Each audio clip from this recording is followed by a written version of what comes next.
In today's video, I open book, I polish cockpit canopy. Furthermore, I create new rivets. I install some wires on the wheel well. Also, I apply micro decals. And lastly, I polish the cockpit canopy again.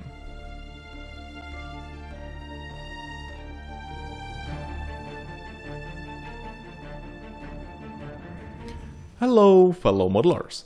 Among the most stunning aircraft out there is Eurofighter Typhoon. I decided to go with a 72 scale kit from Hasegawa. The kit is crafted with a hard plastic, resulting with sharp and clean details. However, I have noticed some inconsistencies in the panel lines on the fuselage, with a few missing altogether. To enhance the model, I decided to make some minor modifications, and the METEOR detail set has proved to be quite useful. I highly recommend this perfect Duke Hawkins publication if you want to make this model properly. It features detailed photos and descriptions, they are extremely helpful. Okay, let's start with the cockpit, which has some details, but many seems to be entirely missing or overly simplified. To address this, I'm using micro grinder and sharper blade to remove excess plastic.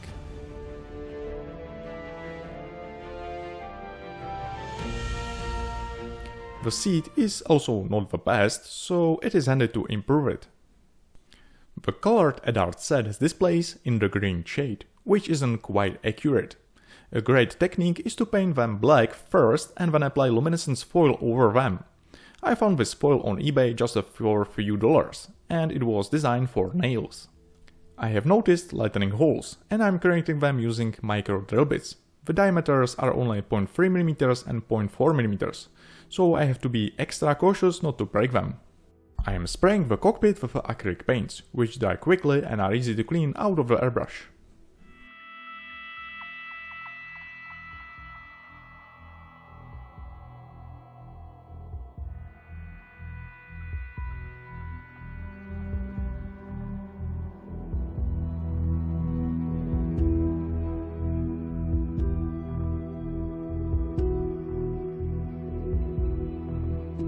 The METEOR detail set greatly enchants the cockpit, but I found out that the colors for the side instruments and the side should be black, so it's handy to repaint those.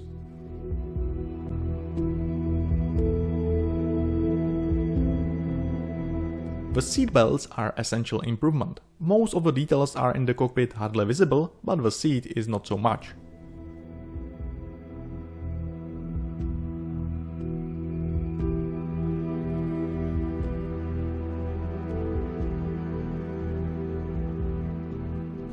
I expected a lot of filling, sanding and painting, so I decided to paint and make the details later. The fuselage features several reinforcement ribs, but it's also helpful to strengthen the seam lines with a flexible superglue. The air intake has a small flaps that remains raised while on the ground or at low speeds.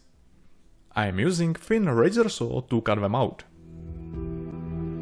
The plastic is relatively thin, so I use flexible superglue which does not create sink marks. The detail set also includes components to enhance the wheel well construction. The kit fitting is relatively nice, but the seam lines are sometimes in the wrong places. If the designers had adjusted the seam lines a bit more to the right, it would have been easier to cover them with missile pylons. I noticed small sink marks on the wings. It is problem of injection mold technology, and it is caused by plastic being too thick. For filling minor imperfections, Tamiya grey putty works perfectly. The sink mark is nicely visible after sanding. The holes for the flares are too shallow. I want empty flares, so I drill the holes deeply.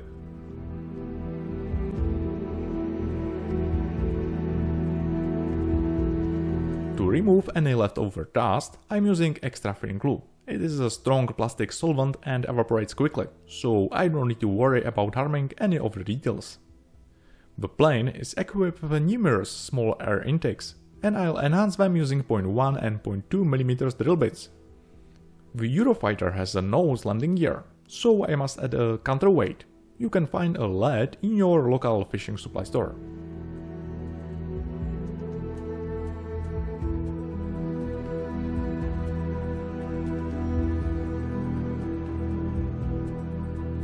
I have also noticed that the air intake has multiple holes on the top. These unlikely aren't for lightning purposes. The tailing edge of the rudder is quite thick, so I have taken the time to carefully smooth it out using a sharp blade and sandpaper. The heat exchanger air intake on the tail is a nice detail. The kit has it, but is not accurate. I recommend modifying small parts like this in the sprue. The handling is more comfortable.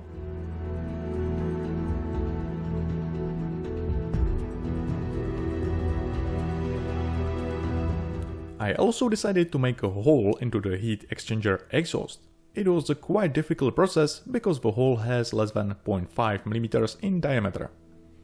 Another important detail worth noting is the APU exhaust. The APU plays a crucial role in starting two engines of the Eurofighter.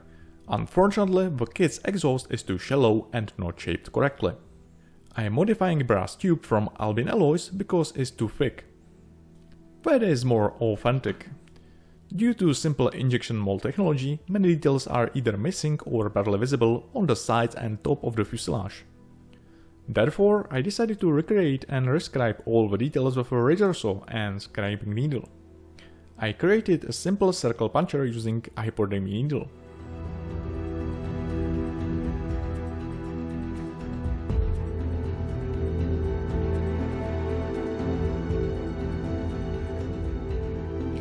The razor saw is excellent and affordable tool for rescribing pen lines. The masking tape helps to make a new straight line on the flat surface. Recently I learned a lovely technique for scribing tricky round shapes from a fellow modeler in my club. To begin, you should make a series of small guide holes with a needle that matches the desired shape. Then connect the holes to the needed shape. The guide holes will nicely hold the needle tip, which curves the line shape.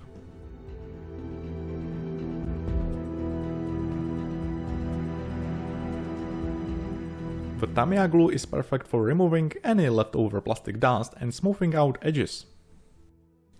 The holes that imitate bolts are also inconsistent. I unify them with a needle one by one.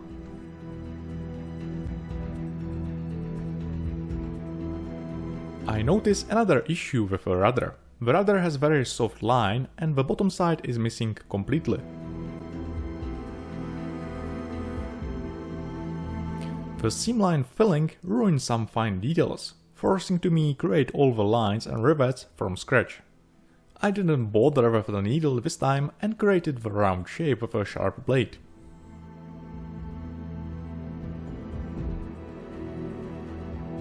It took some time, but it is essential to recreate all the details. I am cleaning the plastic with isopropyl alcohol and microfiber cloth since there is a lot of dust and grease from sanding. The primer helps unify the surface and brings any imperfections to light. Now I can spot mistakes that were previously hidden or that I overlooked.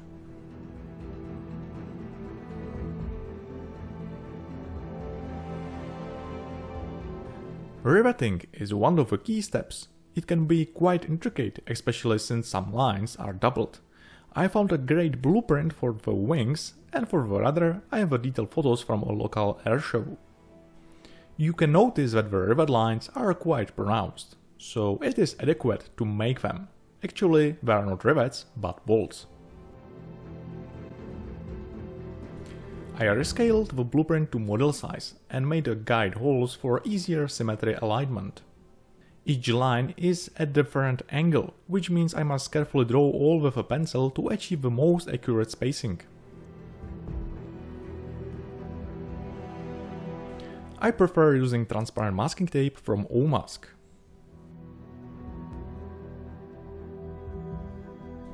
Although my old riveting tool, Rose the Riveter, is no longer available, there is a new great alternative, Be Easy Riveting Tools. They came in various sizes and features perfect double or even triple wheels.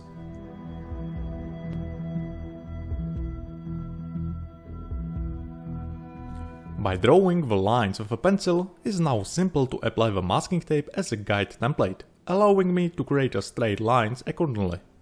I am removing graphite from the pencil with isopropyl alcohol.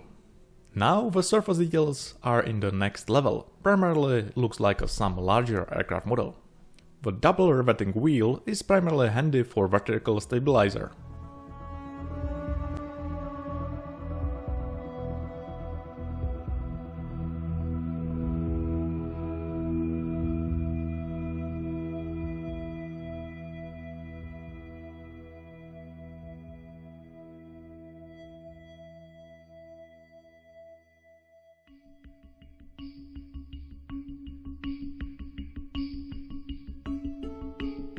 I am improving exhaust details with a 0.15mm steering board. The fitting between the wing and fuselage isn't ideal, so applying filler is essential in that area. To protect the wing details, I use masking tape.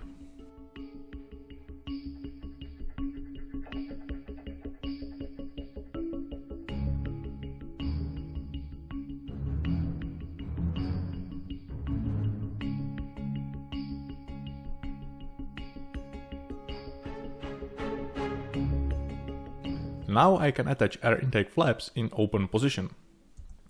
Another new riveting wheel is made from 3D detail. I use primarily tooth pitch of 1 and 1.2mm. I do not want to put too much pressure near the seam line, so I only indicated the rivets and make them deeper with a needle. The riveting tool tends to create a raised plastic around the holes, so it is handy to smooth everything out with a fine sandpaper. You can blow out residual dust with an airbrush. Another layer of a primer that unifies the surface in one shade. The primer is highly diluted. The cockpit canopy features a subtle mold line that runs across the entire piece. To smooth it out, I use a soft sanding and polishing files, and for the final touch, I use Tamiya polishing compound.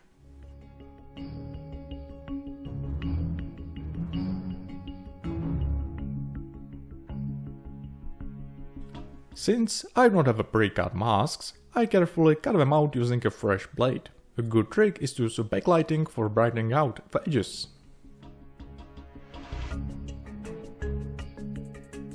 The landing gear is somewhat simplified, so there is room for upgrading and more details. You can notice numerous wires and pipes attached to the gear. I use thin leather wires because they are soft and easy to shape.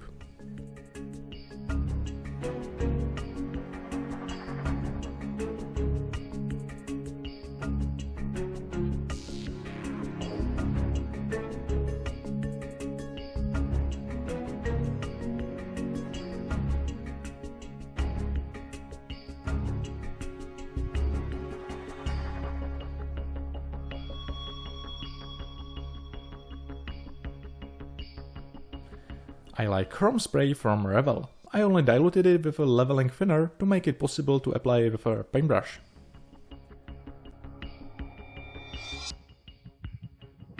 I purchased a nice decal sheet with a universal place cards made by Johannes. The decals have a silver backgrounds and they are printed by cartograph.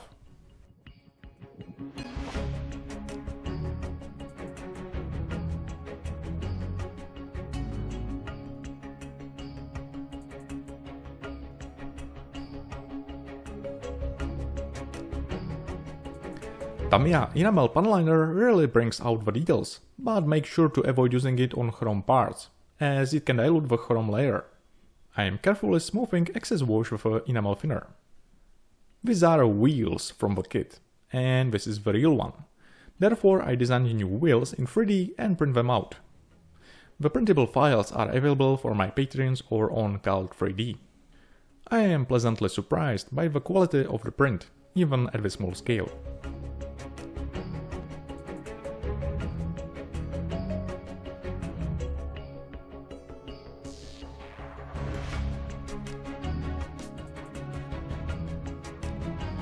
I use a small pre-cut circle mask made by Omask.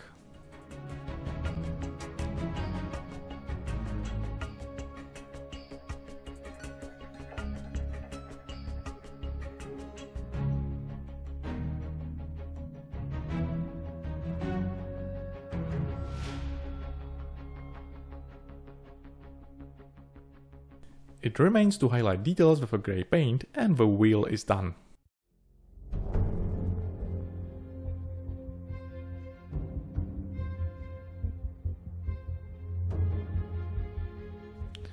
Some of the parts are a bit thick, so it's helpful to use a metal file or electric grinder to thin them out.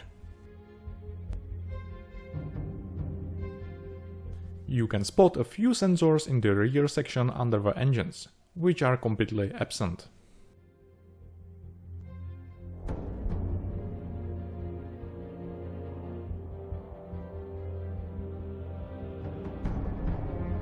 I use lacquer metal paints from Mr. Color. They are nicely soft and primarily extremely resilient, so some weathering products or varnish cannot hurt them.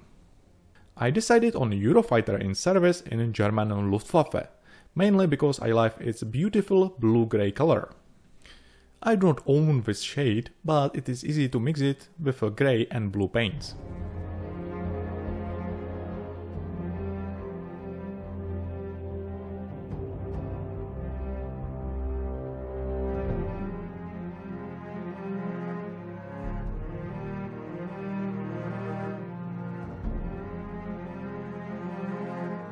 Flexible electrical tape is great for masking conical shapes.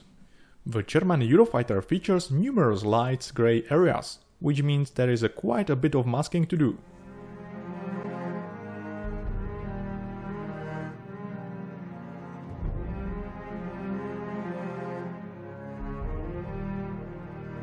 A single solid color can appear rather dull, so I find it helpful to add a subtle shading and highlights to enhance the aircraft shapes.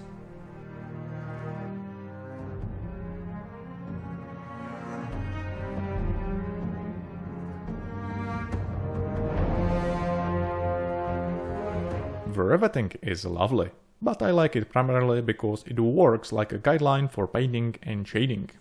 Soft, light grey stains make the surface less uniform.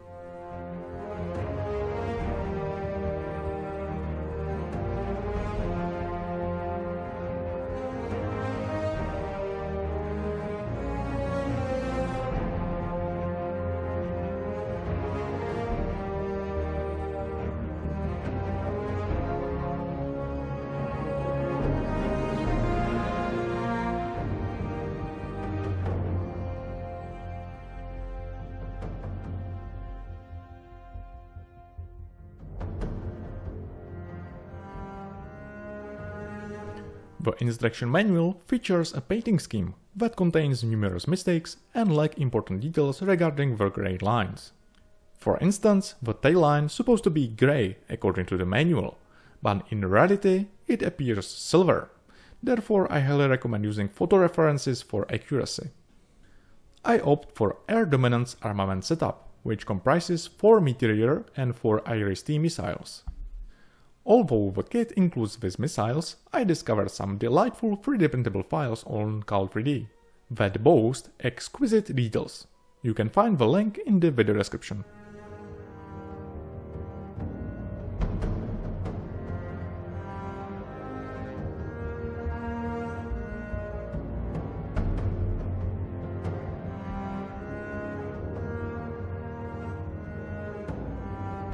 All the armament and ports are prepared for clear varnish. I use lacquer super clear free varnish, because you can achieve very smooth but shiny results. Also, this varnish is resilient against weathering chemicals. I am spraying only soft and highly diluted layers. The rivets and panel lines are in the scale subtle, so you cannot apply thick layers.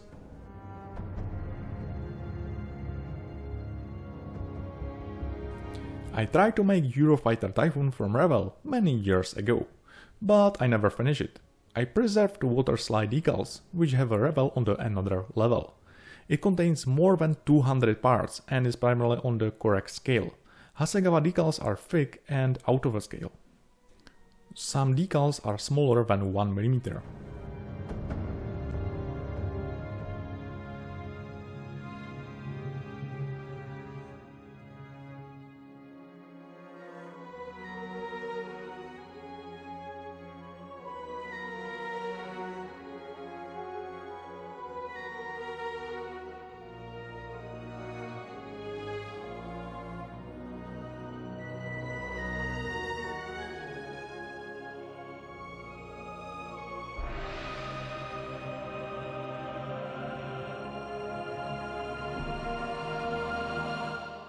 The wheel well features many wires and hydraulic pipes, and the front area often looks dirty due to oil and warmth paint.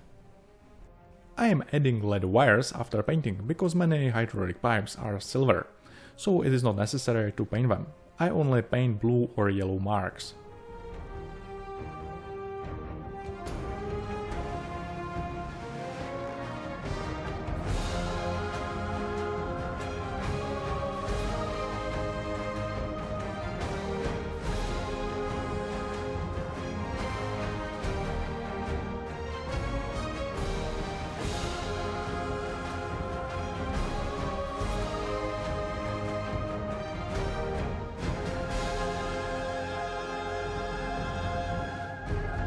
I use decal chemicals for better setting, but in this scale they are still raised above the surface. Thus I'm spraying another 2 layers of a clear varnish, but only over the decals. This is horrible. I use 3000 grit sponge sandpaper from Tamiya. The sandpaper helps to blend the decals edges seamlessly and creates a smooth transition, making it visually appear as a uniform surface. The final step is to unify the surface with a matte varnish. Look at this exhaust nozzle part from the kit, and now the real one. Primarily, the kit has it in the closed position. I have several photos of the Eurofighters from our local airfield. You can notice that all exhausts are in the raised position. So I created new and more precise parts in Blender 3D editor. This level of detail is also suitable for a larger scale without any issue and is slightly more accurate than the kit provides. Thanks to my Patreons, I have a time to learn and design these additional parts. I sprayed exhaust with a super metallic titanium shade.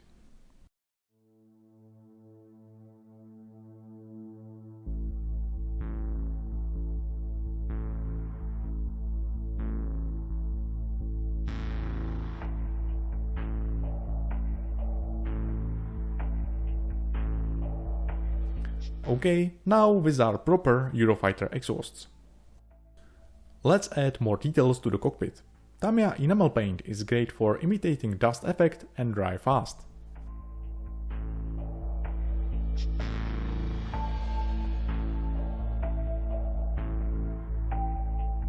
I use nail foil for displays, but the nice detail is also holographic gun sight. The foil is secured to the clear part with a clear acrylic varnish.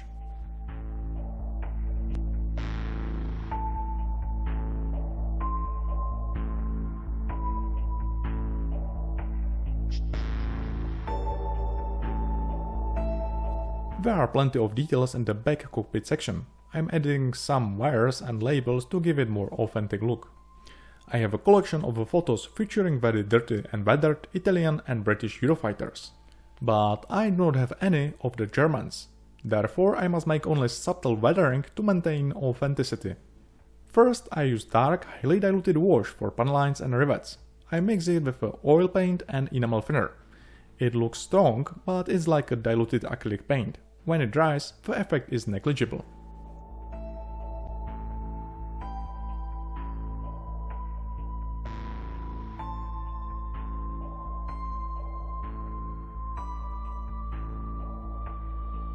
I use cotton swab to clean residual oil paint from flat areas. Typically, the bottom side usually tends to be more dirty from oil leaks. The oil paint is great for this, because you can nicely blend it and dry slowly, so you have plenty of time to correct the shape if you don't like it.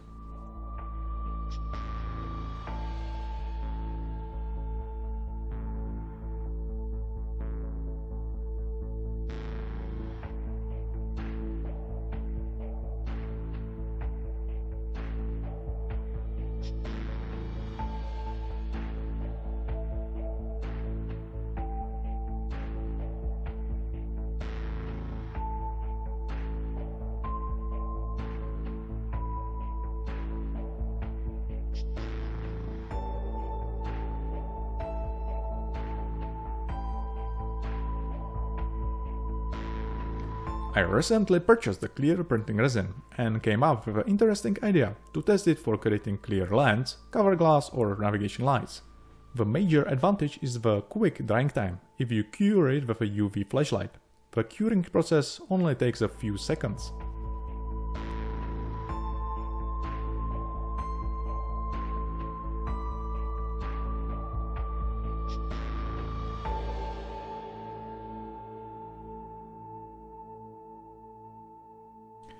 Creating more complex shapes is quite straightforward also. You just need to make a mold from thermoplastic molding material and then apply resin to it. Now you know how to create complex position lights in a few seconds.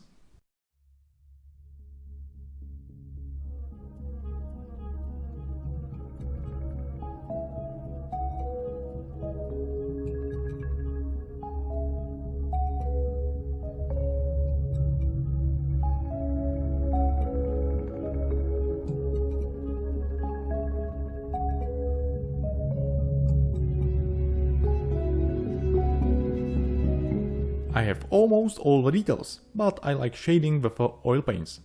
I have to be cautious not to turn the surface into something cartoonish. I am making the engine panels dirtier with a brown oil paint.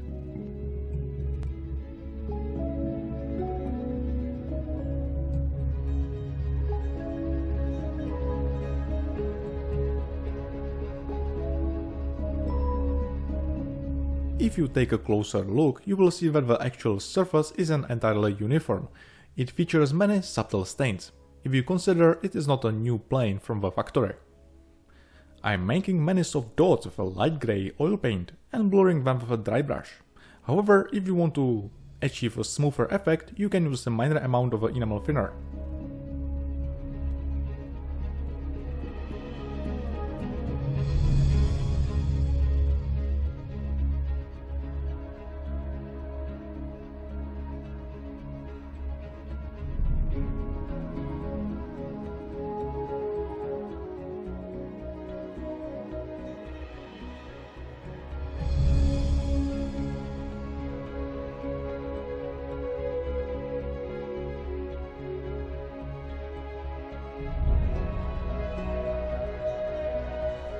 The plane has panel lines that are almost invisible, so I'm making them less pronounced with a light grey oil wash.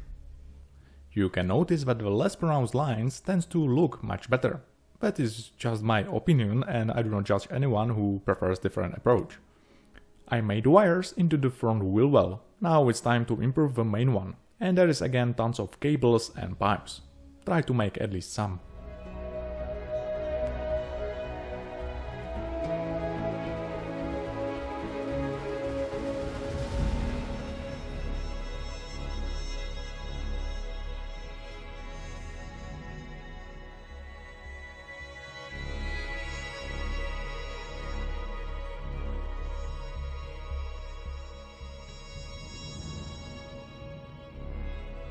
An important weathering effect I need to achieve is a dirt from APU exhaust, which is characteristic for every Eurofighter.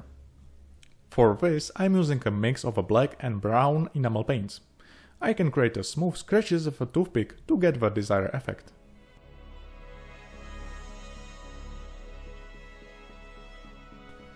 I mentioned that the Mr. Color Lacquer Silver paints are resilient, so I can also remove enamel paints with a toothpick on this section. I'm making one fuel tank dirtier with a few leaks. Again, I don't have any weathering products, only oil paints and enamel thinner. Applying a clear thinner to the fresh oil paint layer will create a lovely stain effect.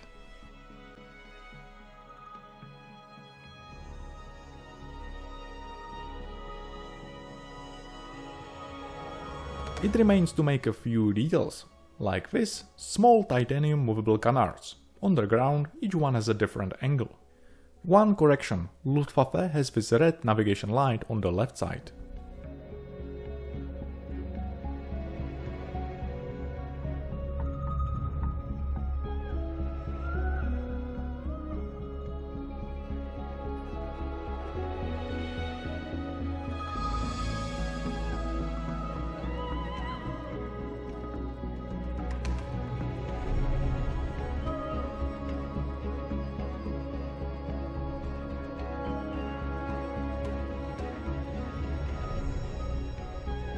The Hasegawa kit is lovely, but I find it useful to make a few minor adjustments.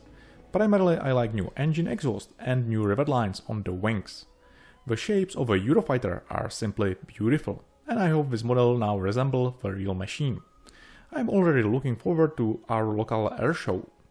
I have a few more aircraft projects lined up, but feel free to drop a comment about what you'd like to see next time. Thank you all for watching, and special thanks to my Patreons for their incredible support. See you next time!